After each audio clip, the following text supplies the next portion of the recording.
Hello, good afternoon. जैसा कि हम लोग आज बात किए हैं कि वेक्टर इंटीग्रेशन हम लोग शुरू करेंगे, तो इसका जो ऑथर का नाम है वो जयंत शर्मा है, जो भी ले सकते हैं। और बाकी बात, कोई बुक खरीदा होगा तो उसका पीडीएफ बना के तुम लोग भेज सकते हो, क्योंकि बुक सबके पास अवेलेबल अभी नहीं हो सकता है। वेक्टर इंटीग्रेशन में सबसे इम्पोर्टेंट चीज होता है, इसमें जो चैप्टर्स पढ़ना है हमें, वो चैप्टर्स के बारे में थोड़ा सा हम लोग डिस्कस कर लेते हैं पहले। उसके बाद इस पर इंट्रोडक्शन हम लोग शुरू करते हैं। वेक्टर इंटीग्रेशन, वेक्टर इंटीग्रेशन में जैसा कि हम लोग देख रहे हैं, एक मिनट,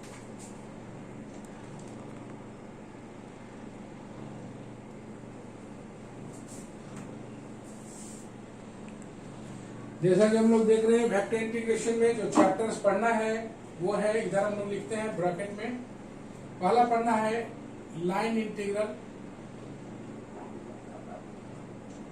दूसरा पढ़ना है सरफेस इंटीग्रल, तीसरा पढ़ना है वॉल्यूम इंटीग्रल, चौथा पढ़ना है Green's theorem,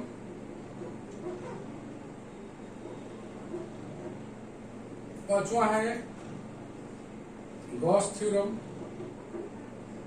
Gauss divergence theorem,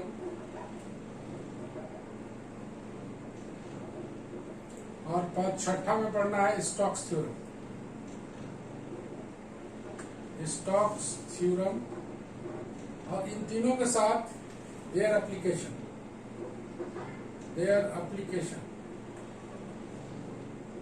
ये हो गया तुम्हारा सिलेबस। अब हम लोग बात करते हैं कि वेक्टर इंटीग्रेशन में कैसे कैसे हम लोग काम करने वाले हैं, जरा से उस पर बात करते हैं। तो वेक्टर इंटीग्रेशन में जो काम है उस पर जरा बात करें हम लोग। वेक्टर इंटीग्रेशन में सबसे इंपॉर्टेंट होगा इसका शुरू का 5 या 6 क्लास। छोटा किताब है, बड़ा किताब नहीं है, और एक साथ हम लोग इस पेपर को शुरू किए हैं तैयारी करना। मतलब एक साथ शुरू किए हैं, कहने का मतलब एक हो गया तुम्हारा एडवांस इंटीग्रल कैलकुलस, और उसी के पार्ट में ये आएगा, पार्ट बी में ये आएगा वेक्टर इंटीग्रेशन। दोनों मिला के एक पेपर बनता है। तो वेक्टर इंटीग्रेशन से सवाल बहुत इजीली तुम्हारा पकड़ा सकता है क्वेश्चन में, बशर्ते तुम्हारे पास इंटीग्रल करने का कला हो। जैसा कि तुम देख रहे हो कि तीनों इंटीग्रल दिख रहा है, line integral, surface integral, volume integral. अगर ये तीनों पर हम लोग निकालना सीख लेते हैं, जिसमें से अगर हम लोग टिक लगाएं, ये और ये दोनों ज्यादा आसान है। थोड़ा सा सरफेस इंटीग्रल पर हम लोग को ज्यादा फोकस करना है, सरफेस इंटीग्रल पर मोर फोकस करना है। तो line integral, surface integral, volume integral, अगर ये तीनों निकालना सीख लेते हैं तो इसका जो एप्लीकेशन है तुम देख रहे हो, देयर एप्लीकेशन, ये आसानी से निकल पाएगा, क्योंकि इसमें भी इसी तीनों में रिलेशन स्टैब्लिश करता है। Line integral, surface integral, volume integral, तीनों में रिलेशन स्टैब्लिश करता है, और इन तीनों में बोलता है कि आप वेरीफाई कीजिए, मतलब प्रूफ कीजिए, line integral, surface integral, volume integral, ये सारा मतलब देयर एप्लीकेशन में इन तीनों को दोबारा निकालना पड़ेगा। देयर एप्लीकेशन में इन तीनों को निकालना पड़ेगा। तो ऑब्वियसली ये अगर स्ट्रांग होता है तो ये भी मेरा स्ट्रांग हो जाएगा। रेस्ट रहा ग्रीन्स, स्टोक्स और ग्रीन्स, गॉस और स्टोक्स का थ्योरम का प्रूफ। ये एक क्वेश्चन परीक्षा में रहता ही है हमेशा, तीनों में से कोई एक थ्योरम, और इसमें से सवाल रहेगा, देयर एप्लीकेशन से सवाल रहेगा। तीन ही वैरायटी का सवाल बनता है। पहला लाइन, वॉल्यूम, सरफेस इंटीग्रल को इवैल्यूएशन करना। क्वेश्चन का जो पैटर्न है, इसमें पैटर्न ये है evaluation of line, surface and volume integrals. ये पहला क्वेश्चन वैरायटी का बनेगा। दूसरा बनेगा इसका state and proof theorems. Theorems में आ जाएगा ग्रीन्स, स्टोक्स एंड गॉस। दूसरा वैरायटी क्वेश्चन बनेगा, तीसरा वैरायटी बनेगा verification of grains, Gauss and stocks. ये तीनों का वेरिफिकेशन। तो ये 3 वैरायटी का क्वेश्चन तुम लोग का बनेगा इसमें। यही तीनों वैरायटी पर तुम लोग को फोकस करना है। हम लोग इस सारे इंटीग्रल को समझने के लिए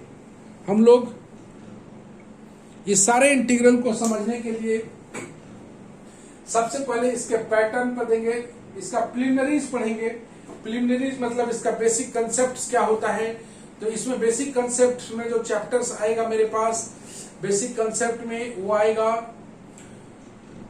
curve, close curve, smooth surface, oriented surface, orientation. तो ये छोटी छोटी बातें हैं जो कि तुम्हें पढ़ना है अभी। तो इसको पढ़ने के उपरांत हम लोग स्टार्ट करेंगे लाइन इंटीग्रल से। तो सबसे पहले हम लोग सिलेबस के बारे में डिस्कशन किए। ये हम लोग का सिलेबस है। सिलेबस के बारे में जाने हम लोग। यही मेरा सिलेबस है, यही मेरा किताब है। ये तीनों वैरायटी क्वेश्चन हो सकता है और इसका क्वेश्चन तुमसे बनेगा। बहुत ज्यादा टफ नहीं लगेगा। अगर तुम क्लास में सीरियस हो तो बहुत अधिक तुमको समय नहीं लगेगा। ये सब तैयारी तुरंत हो जाएगा। ये रहा तुम्हारा सिलेबस।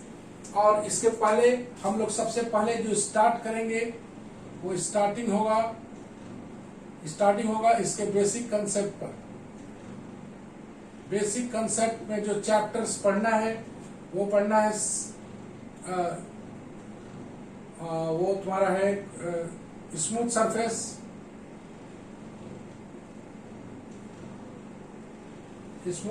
पढ़ना है। और पढ़ना है तुम्हारा ओरिएंटेड कर्व पढ़ना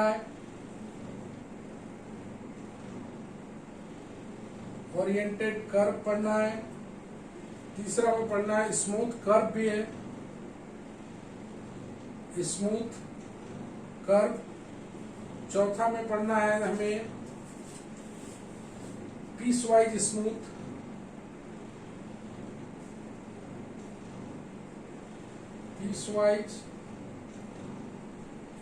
कर्व। और उसके बाद हम लोग को शुरू करना है। ये 4-5 चीज है जो कि हम लोग सबसे पहले स्टार्ट करेंगे। ये चारों पांचों चीज को समझेंगे। उसके बाद हम लोग स्टार्ट करेंगे लाइन इंटीग्रल से। तो सिलेबस तुम्हारे सामने है, क्वेश्चन का पैटर्न तुम्हारे सामने है। इससे क्वेश्चन तुम्हारा परीक्षा में मेरे को लगता है कि इससे क्वेश्चन बनेगा मार्क्स में। हमको लगता है कि इसमें 2 ग्रुप है तो इसमें मान के चलो 50 मार्क्स का क्वेश्चन बनेगा। 50 मार्क्स का क्वेश्चन बनेगा इसमें। तो इस तरह से अगर तुम देखो तो बहुत ही शानदार चीज है पढ़ने के लिए, एकदम नया चीज, मजा आएगा तुम लोग पढ़ने में। दीपक ले लो। तो उसके बाद हम लोग चैप्टर स्टार्ट करते हैं। दीपक।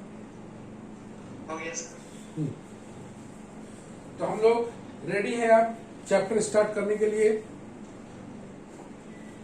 सबको समझ में आ रहा है चैप्टर कैसे कैसे पढ़ना है? वो हो गया बेसिक कंसेप्ट, ये हो गया तुम्हारा सिलेबस, ये हो गया तुम्हारा क्वेश्चन, ये हो गया तुम्हारा मार्क्स।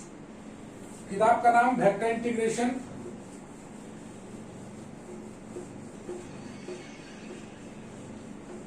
तो हम लोग स्टार्ट करते हैं बेसिक कंसेप्ट पर।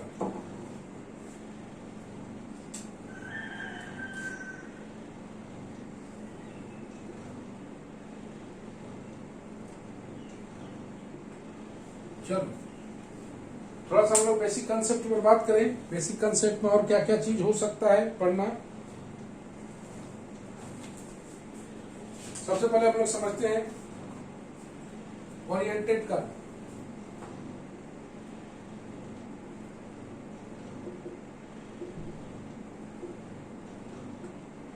ओरिएंटेड कर्व में एक हम लोग कर्व बनाते हैं इस तरह से। ये है तुम्हारा ए, ये है अपवर्ड डायरेक्शन सी, ये है बी, एक ये बनेगा, एक बनेगा इस तरह से जिसमें इस तरह से डायरेक्शन है, यहां पर ए है और यहां पर ये बी है। ओके, इसको बोलते हैं oriented closed curve. Oriented closed curve कैसे कैसे बनता है? Suppose c is a curve in space, curve in space. मान लिया कोई सी कर्व है स्पेस पर, the opposite direction c is called ligature. A is the initial point, a is the initial point and B is the terminal point. B is the terminal point of C. C एक curve है space में, A इसका initial point है, B इसका terminal point है। तो यहां पर देखते हैं, हियर दो डायरेक्शन है, एक डायरेक्शन इधर है, एक डायरेक्शन इधर है। Here curve C is along the AB। यहां पर कर्व देख रहे हैं, कर्व C का जो डायरेक्शन है वो along AB है, that is in the direction A to B, that is A to B। ये हो गया। if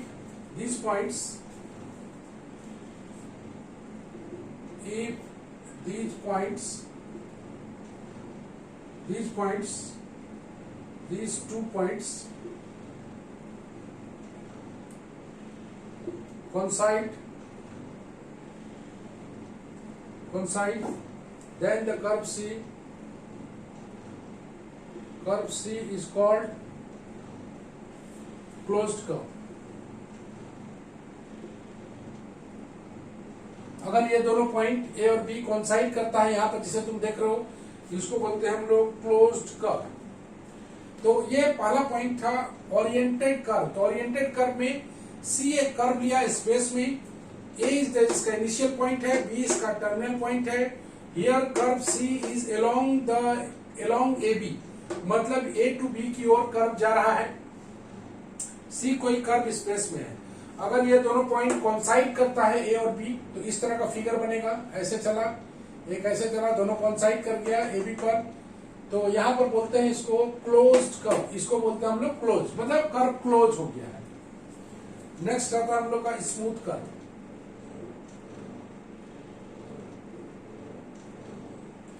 स्मूथ कर्व में हम लोग देखते हैं, लेट आर टी बराबर x t i plus y t j plus z t k, where RT is the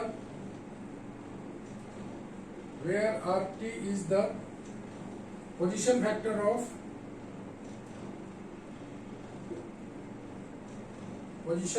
of x, y, z,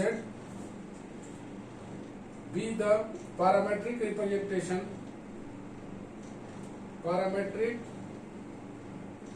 representation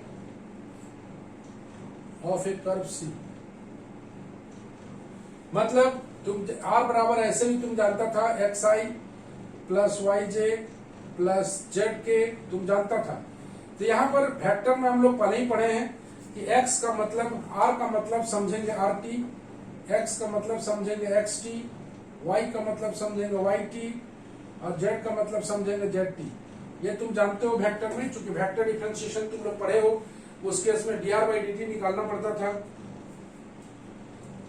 curve C we know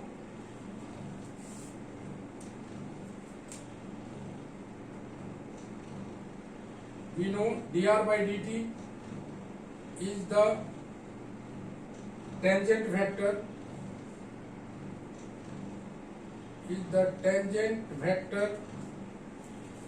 to this curve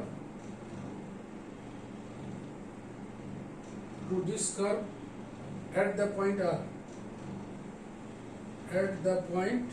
R।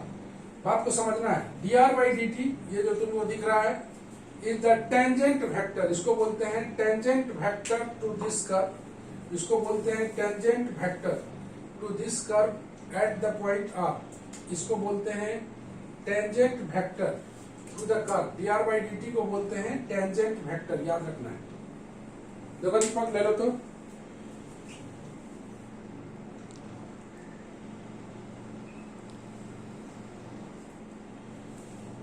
दीपक हो गया sir, हो गया। किसी कोई doubt? सब सही चल रहा है? Priyanka yes sir. कोई दिक्कत? No sir. ओके, तो जैसा कि तुम देख रहे हो बेसिक कंसेप्ट में सबसे पहले देखे हम लोग ओरिएंटेड कर्व, उसके बाद हम लोग देखे स्मूथ कर्व।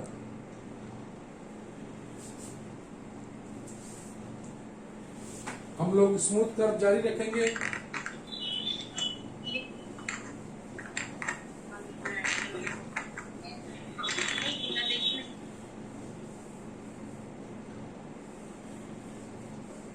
तो dr by dt को हम लोग बोलते हैं tangent vector. dr by dt को हम लोग बोलते हैं tangent vector.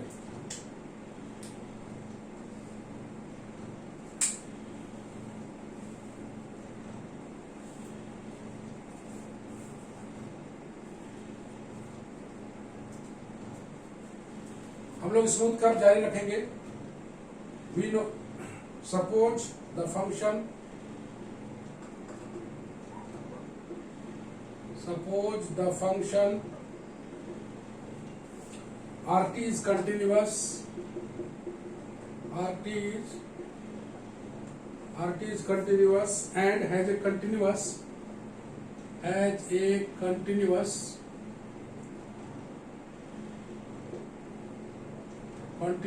first derivative,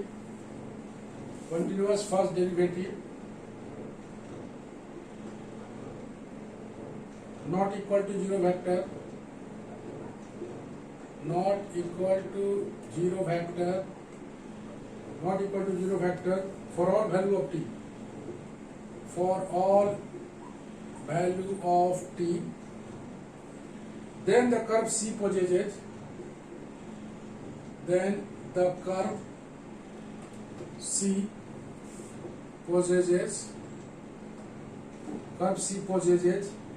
a unique tangent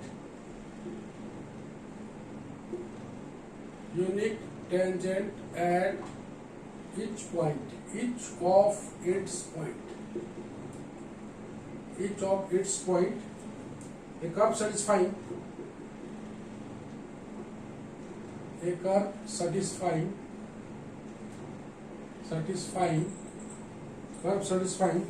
these assumptions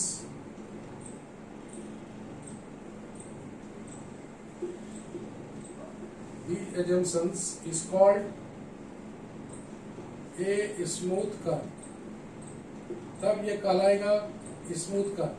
जैसा कि हम लोग देख रहे थे स्मूथ कर्व के बारे में, स्मूथ कर्व, इसका नाम है स्मूथ कर्व। स्मूथ कर्व के बारे में हम लोग जानते हैं कि एक हम लोग आरटी लेते हैं, हम लोग, जहां पर आरटी पोजीशन वेक्टर है एक्स वाई जेड का, तो उसका हम लोग पैरामीट्रिक रिप्रेजेंटेशन देख रहे थे। आर का मतलब समझेंगे आरटी, एक्सआई, एक्स का मतलब समझेंगे एक्सटी, वाई का मतलब वाई टी, जेड का मतलब जेड टी। तो बोलता है कि dr by dt अगर उसको हम लोग डिफरेंशिएट करें तो वो कहलाएगा tangent vector of the point r, tangent vector to the point r. और उसके बाद देखते हैं कि अगर RT कंटिन्यूअस है, has a continuous, RT is continuous and has a continuous first derivative। मतलब इसका RT का फर्स्ट डेरिवेटिव कितना होगा? कंटिन्यूअस फर्स्ट डेरिवेटिव मतलब dr by dt, continuous first derivative not equal to zero, मतलब dr by dt not equal to zero, ऐसे dr by dt not equal to zero. एक चीज और से तुम देख रहे होगे, यहाँ पर आई जे के में एरो लगा हुआ नहीं है, तो हायर क्लासेस में हम लोग एरो नहीं लगाते हैं। आई का मतलब समझ जाते हैं कि वो यूनिट वेक्टर ही है। तो पहले हम लोग आई के ऊपर एरो लगाते थे, अब हम लोग को लगाने की जरूरत नहीं है।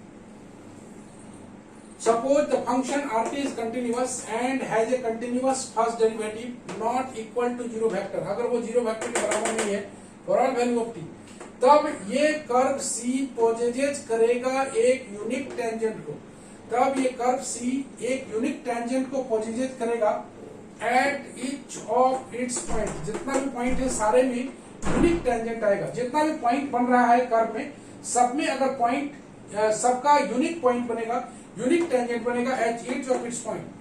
अगर ये कर्व सेटिस्फाई करता है ये सारे एजम्पशंस को, तो वैसे कर्व को बोलते हैं हम लोग स्मूथ कर्व। सब कुछ सुन रहा है? ऋतु ऋतु यस सर। तो ध्यान से सुनी क्या बात बोले हम। हाँ। तो क्या बात बोले एक बार फिर से सुनो और उसको बोलना है। Let r equal to r t equal to x t i plus y t j plus z t k. Okay है? ओके। ये पैरामीट्रिक रिप्रेजेंटेशन, ये है किसी पॉइंट का पैरामीट्रिक रिप्रेजेंटेशन, ये किसी पॉइंट स्पेस पर किसी पॉइंट का पैरामीट्रिक रिप्रेजेंटेशन है। तब बोलता है कि dr बाई डी टी जो रिप्रेजेंट करता है वो tangent vector, dr by d T एक टेंजेंट वेक्टर को रिप्रेजेंट करता है एट द पॉइंट r। और तब बोलता है कि यहाँ पर rt कोई कंटिन्यूअस फंक्शन है, rt कोई कंटिन्यूअस फंक्शन है, उसका फर्स्ट ऑर्डर कंटिन्यूअस और वो भी कंटिन्यूअस है first derivative not equal to zero vector, मतलब dr by d t not equal to zero. ठीक है? साथ में rt कंटिन्यूअस है और उसका फर्स्ट डेरिवेटिव भी कंटिन्यूअस है।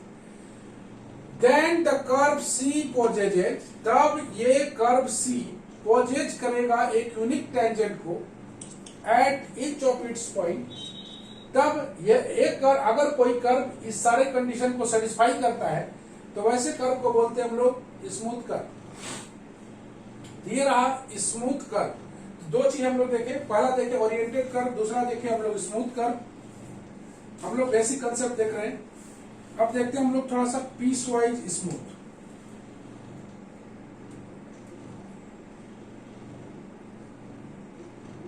Piece wise smooth curve. Piecewise smooth curve का है कि कई सारे स्मूथ कर्व को ऐड करके हम लोग पीस वाइज स्मूथ कर्व बनाते हैं, मतलब पीस पीस करके वो स्मूथ है। उसका हर एक पार्ट ऐसा कर्व ऐसा कर्व जो कई पार्ट से मिलके बना हो, ऐसा कर्व जो कई पार्ट से मिलके बना हो और सारा पार्ट स्मूथ हो, वैसे को बोलते हैं हम लोग पीस वाइज स्मूथ। जैसे एक हम लोग छोटा सा फिगर बना लेते हैं, यहां से ए चला, यहां से ऐसे चला, यहां से फिर ऐसे चला, ऐसे करके चल रहा है। यहां पर पॉइंट ए, यहां पर है ये यहां पर है बी, ये डायरेक्शन देखो, यहाँ C1 है, ये यहां से यहां तक इसको बोलेंगे C2, यहां से यहां तक इसको बोलेंगे C3। तो तुम देख रहे हो C1 एक कर्व है, C2 एक कर्व है, C3 एक कर्व है, ये तीनों स्मूथ है, इसीलिए इसको बोलते हैं AB को फाइनली बोलेंगे smooth, piecewise smooth curve. ये भी स्मूथ है, ये भी स्मूथ है, ये भी स्मूथ है, सारा इस कैरेक्टरिस्टिक को फॉलो कर रहा है। स्मूथ कर्व का कैरेक्टरिस्टिक बताइए तुमको, सारा ये कैरेक्टरिस्टिक फुलफिल कर रहा है, एक कर्व भी, एक कर्व भी, एक कर्व भी, जहां पर C1 C2 C3 सारा स्मूथ है। तो हम लोग देखते हैं एक curve is said to be curve C is said to be smooth, said to be piecewise smooth, said to be piecewise smooth if it is composed of a finite number of smooth curves.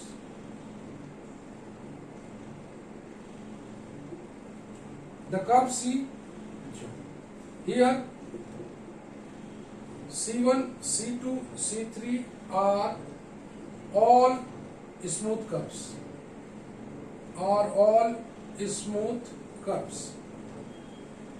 Example पर देखते हैं। The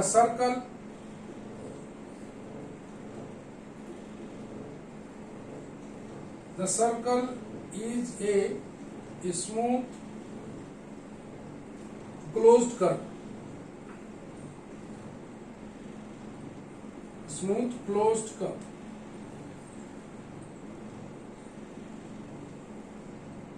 okay, ये आ गया तुम्हारा। एक circle को देखते हैं हम लोग। ये बोलता है कि स्मूथ क्लोज्ड कर्व है। यहां से मान लिया जाए, यहां से यहां तक हम लोग का C1 है, यहां से यहां तक हम लोग का मान लिया जाए C2 है, यहां से यहां तक है मान लो A पॉइंट से चला था, ये B पॉइंट है, यहां पर इस डायरेक्शन में C3 है। तो बोलता है कि C1 C2 curves C1 C2 C3 are all smooth curves। all smooth curve है। तो finally the curve AB, finally closed curve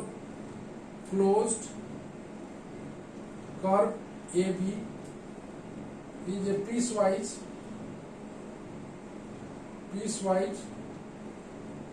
smooth curves। AB is a piecewise smooth curves जो कि form a circle। उसी तरह से तुम rectangle में भी देख सकते हो। यहां से A पॉइंट है, यहां से एक पॉइंट चला C1, यहां से C2, यहां से C3, यहां से C4, यहां पर आके कोइंसाइड कर गया। जब कोई दो कर्व कोइंसाइड करेगा तो तुम जान रहे हो कि किस टाइप का चीज बनेगा। ये भी वही एग्जाम्पल। देखो दीपक, ले लो तो।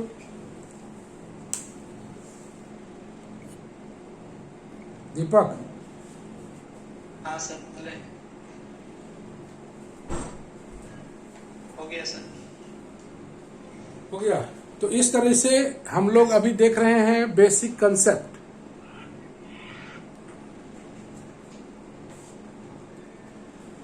अभी देख रहे हैं हम लोग बेसिक कंसेप्ट। तो अभी तक हमने देखा 3 पॉइंट को देखा हमने। पहला देखा हमने ओरिएंटेड कर्व, दूसरा हमने देखा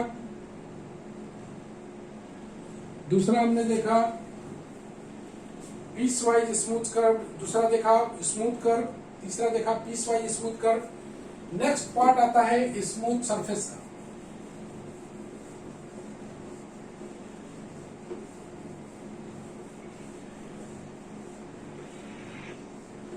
बेसिक कंसेप्ट को घर में जरूर पढ़ें।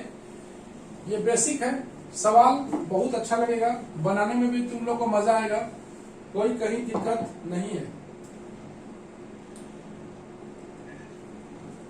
चौथा में आएगा smooth surface.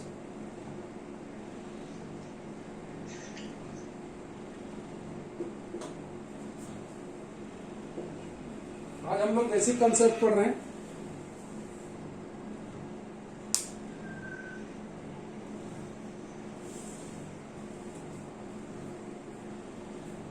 Suppose S is a surface।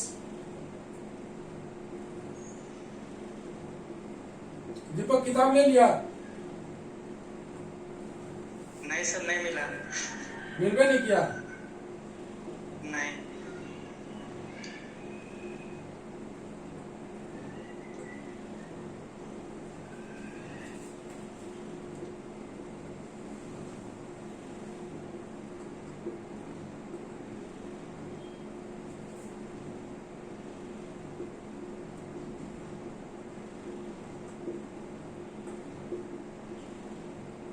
Direction of this normal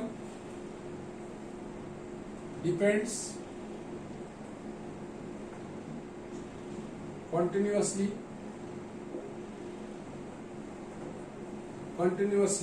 on the points of S।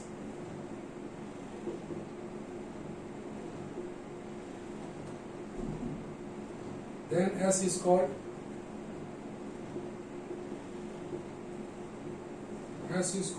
smooth surface।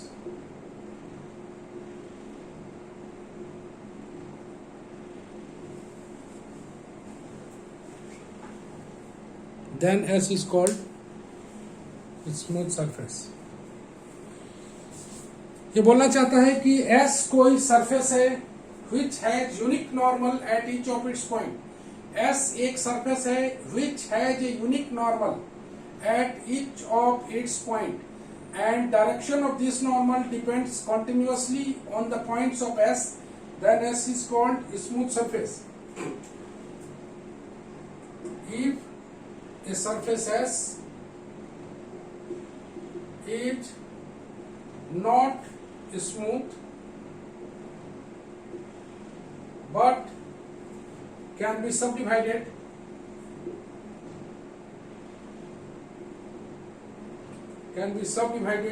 into a finite number of smooth surfaces. Finite number of smooth surfaces.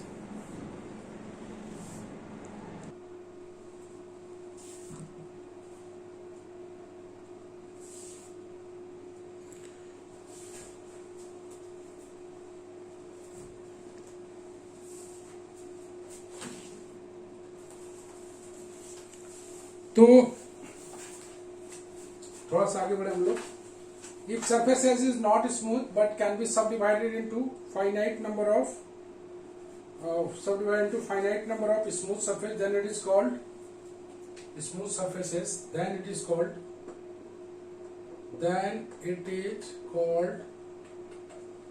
piecewise smooth surface.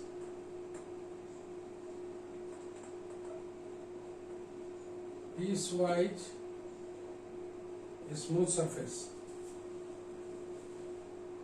The surface example में the surface of a sphere is a smooth while surface of a cube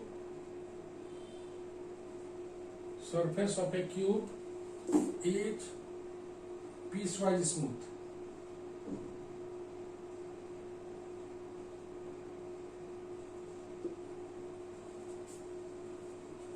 next आता है classification of reason.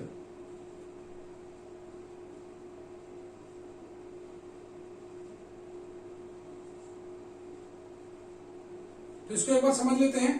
S कोई surface है which has a unique normal. S एक surface है. Suppose S is a surface which has a unique normal. S एक ऐसा surface है which has a unique normal at each of its point, and direction of the normal depends continuously on the points of S. Then S is called smooth surface. तो smooth surface का definition में S एक कोई surface है which has a unique normal at, मतलब normal मतलब tangent पर जो परपेंडिकुलर है, which has a unique normal at each of its point. उसके हर एक पॉइंट पर एक यूनिक नॉर्मल बनता है और उस नॉर्मल का जो डायरेक्शन है डिपेंड करेगा continuously on the points of S. उसका जो डायरेक्शन है नॉर्मल का वो डिपेंड करेगा continuously on points of S. Then तब उस एस को बोलेंगे स्मूथ सरफेस. एक था स्मूथ कर्व, एक है स्मूथ सरफेस. तो स्मूथ कर्व जो बनता है वो यूनिक टेंजेंट बनता है और स्मूथ सरफेस यूनिक नॉर्मल बनता है. If a surface S is not smooth, अगर वो स्मूथ नहीं है लेकिन कैन बी सब divided into finite number of smooth surfaces, और उसको सब डिवाइड किया जाए finite number of smooth surfaces में, तब उसको बोलेंगे पीस वाइज स्मूथ सरफेस. जैसे वहां पीस वाइज स्मूथ कर्व था, यहां पर पीस वाइज स्मूथ सरफेस आएगा. मतलब अगर कोई सरफेस एस नॉट स्मूथ है, मतलब कोई यूनिक नॉर्मल नहीं बन रहा है, तब उसको हम लोग सब डिवाइडेड कर सकते हैं into finite number of smooth surfaces पे, और तब वो कहलाएगा पीस वाइज स्मूथ सरफेस. यहां पर बोला है एग्जांपल में the surface of sphere is a smooth, लेकिन surface of a cube is piecewise smooth. ऐसे ओके. तो आज हम लोग पूरा का पूरा डेफिनेशन सेक्शन पर काम कर रहे हैं. तो डेफिनेशन सेक्शन पर काम करके लास्ट में हम लोग का है classification of region. A reason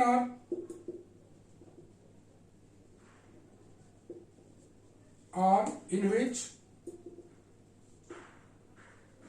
every closed curve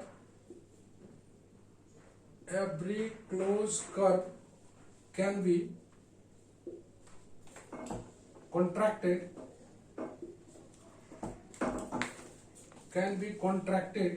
to a point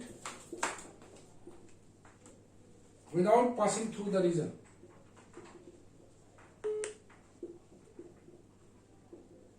Without passing through a region is called simply connected region.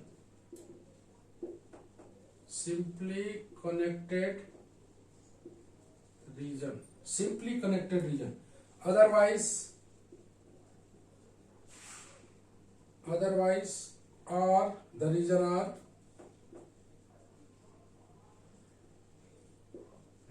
R is multiply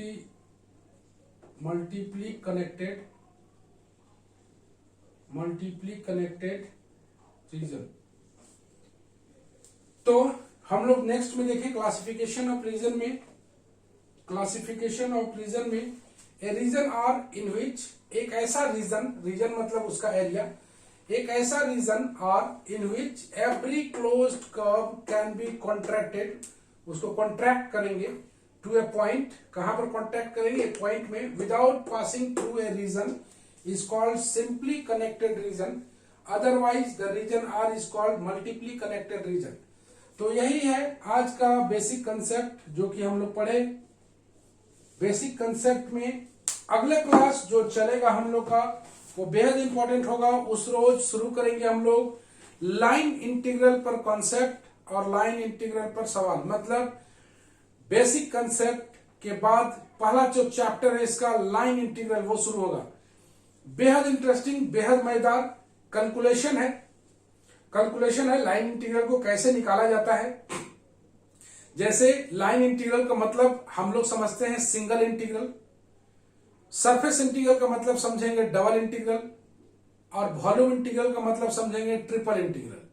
जैसे सिंगल इंटीग्रल जो अभी तक हम लोग निकाल रहे थे उसको बोलते हैं हम लोग लाइन इंटीग्रल, जो डबल इंटीग्रल निकाल रहे थे उसको सरफेस इंटीग्रल, और जो ट्रिपल इंटीग्रल निकाल रहे थे उसको बोलेंगे वॉल्यूम इंटीग्रल। उन तीनों को निकालना है लेकिन अलोंग द कर्व। जैसे लाइन इंटीग्रल को डिफाइन करेंगे, line such integral which is evaluated along any line integral can be evaluated along a line is called line integral, along a surface is called surface integral। इस तरह से हम लोग जानेंगे। तो उम्मीद करते हैं बहुत अच्छा लगा होगा। रिंग का जो लास्ट पार्ट है वो हम लोग अभी रखे हुए हैं, तो उसको हम लोग धीरे धीरे इसको ये दोनों किताब पहले खत्म करने पर हम लोग जोर लगाते हैं। ये खत्म होगा तो तुम लोग का एक पेपर और खत्म हो जाएगा, तो हम लोग जारी रखेंगे क्लास। और आज कौन दिन है? वो वाला क्लास दीपक कब है हम लोग का? संडे और ट्यूसडे? यस सर, संडे और ट्यूसडे को है। क्या बजे? 11 बजे है ना? हाँ 11 बजे संडे और ट्यूसडे। तो हम लोग को जारी रहेगा, ये अपना जारी रहेगा। तो हम लोग मिलते हैं, आज हो गया वेडनेसडे, हम लोग मिलते हैं फ्राइडे को मिलेंगे एक बार फिर लाइन इंटीग्रल पर। तो आज के लिए यहीं पर खत्म करते हैं। और वीडियो बन रहा है, तो वीडियो बनाने के लिए नया मोबाइल भी लाया गया है। तो नया मोबाइल तुम लोग को दिखाते हैं, थोड़ा सा स्क्रीनशॉट नहीं लिए सर। अच्छा ले लो स्क्रीनशॉट, ले लो।